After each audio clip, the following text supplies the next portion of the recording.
In a small, peaceful village far from the noise of big cities, there was a quiet world filled with soft winds and warm sunshine. The village had only a few houses made of clay, a little pond where children played, and a narrow road that curved between tall green trees. Every morning, birds sang like tiny bells, and the smell of fresh tea came from every home. Life in the village was slow, gentle, and full of simple joys. In this calm place lived a young mother named Meera.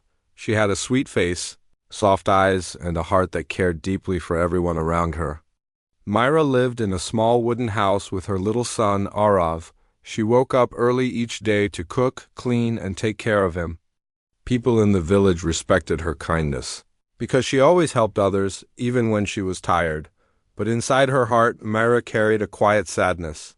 She did not believe in herself. Whenever she tried something new, a small voice inside her whispered, "You can't do this. You are not strong enough." She wanted to make a better life for her son, but fear often stopped her. She thought she was too weak, too simple, too ordinary. Sometimes Meera sat near the pond watching the sunlight dance on the water. She wished she had confidence like the other villagers. She wished she could trust her own abilities. But every time she tried, doubt wrapped around her like a cold shadow. Still, even with her fears, Meera had a warm spirit. She loved her son deeply and dreamed of giving him a brighter future. She just didn't know how to begin.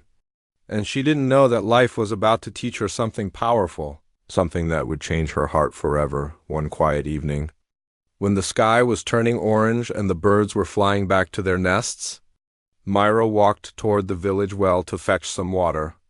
The cool breeze touched her face gently, but the moment she reached the well, she noticed someone sitting alone on the old stone bench. It was Raymond, an elderly man whom everyone in the village respected. He was known for his warm nature and kind stories. But today, he didn't look like himself at all. His shoulders were bent, his eyes were dull, and his hands were tightly closed together as if he was holding his sadness inside. Meera felt something was wrong. She stepped closer and sat beside him. "Uncle Raymond," she said softly, "you look worried. What happened?" Raymond took a deep, shaky breath. "My child," he began, his voice thin and tired. "I don't know what to do anymore." Meera waited patiently, giving him time to speak. The old man rubbed his forehead, trying to control the heaviness in his heart. "You know my granddaughter Meera," he continued.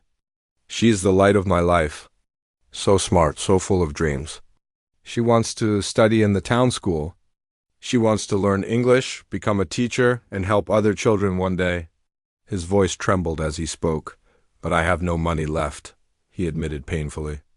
"Not even enough for her books?" "I am old now. I cannot work the way I used to. Every night she asks me when she can go to school, and I have no answer for her." A tear slipped down his cheek, and he quickly wiped it away, ashamed.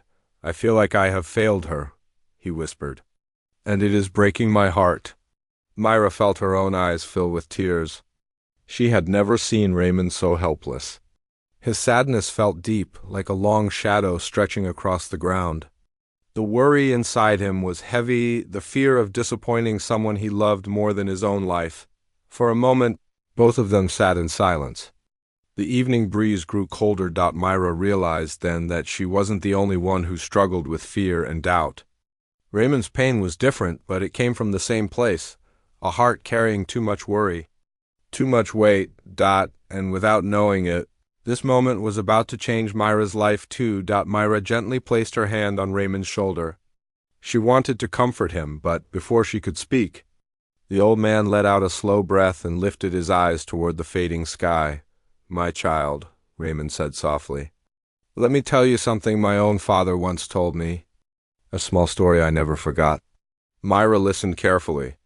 The evening air became still, as if the whole village wanted to hear this story. Raymond began, "When I was a young boy," he said, "I wanted to climb the big mango tree near our house. It was tall, very tall, and everyone said it was too difficult for a small boy like me." His eyes softened as he remembered. "One day I stood under the tree and said, 'I can't do it. I am too small.' My father heard me and smiled. He told me, 'Climb one branch today and one more branch tomorrow. Believe in your steps, not in your fear. Raymond paused, then continued. So I tried. I touched the lowest branch. The next day I pulled myself up. The day after that I reached the higher one. Slowly, slowly, I climbed the whole tree. He smiled for the first time that evening. When I came down, my father said, "You climbed it not because you are strong, but because you believed you could." Raymond looked at Meera with gentle, wise eyes. "My child," he said, "problems look big when we only see our fear. But if we believe in our small steps, in our own strength, even the biggest mountain becomes walkable." He sighed, but this time there was hope in his breath. "I know I don't have much money," he continued, "but maybe I can start small. Maybe I can fix old baskets and sell them. Maybe I can teach children in the village for a little fee. Maybe Meera can study here before she goes to the town school." His voice grew steadier. "One small step every day. That is enough. Belief is a light. It shows us the next step, even if the whole path is dark."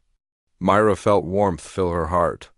His words touched something deep inside her, something she had forgotten. The strength that comes from believing in yourself. Raymond's wisdom was not just advice. It was a gentle reminder that self-belief could change not only one life, but many. Raymond's gentle words stayed in Meera's heart long after she walked back home. That night, when she put her little son Arav to sleep, she sat beside the small oil lamp and repeated his words softly to herself. One small step every day. Believe in your strength. Fear only looks big. For the first time in many months, Meera tried to push away the negative voice inside her. Whenever the voice whispered, "You are not good enough," she carefully answered back, "I will try. Even a small step is enough."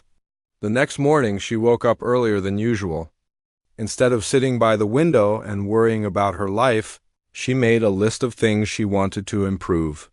Simple, small things she could start with. She had never done this before. Cook extra food and sell some snack-stitch old clothes for villagers. Learn new things from the village teacher. Save a little money every week. The list was small, but it felt like a new beginning when she stepped outside. She looked at the sunrise not with fear, but with a quiet hope. She practiced smiling at herself in the reflection of the water pot. She tried to walk with her shoulders straight and her head higher than usual. Every day she chose one tiny task and told herself, "This is my branch for today." Just like the story Raymond told, Meera didn't try to climb the whole tree at once. She took one small step, then another. Slowly, her thoughts began to change. Her heart felt lighter. Her belief grew quietly, like a soft plant pushing through the soil. For the first time, she felt the gentle spark of self-belief warming her from the inside. Weeks passed, and Meera kept taking her small steps every day.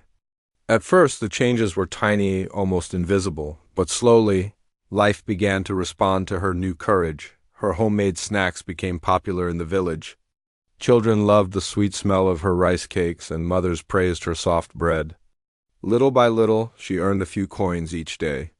She saved every bit of it carefully in a small clay pot near her window. She also helped Raymond by repairing old baskets and selling them in the weekly market.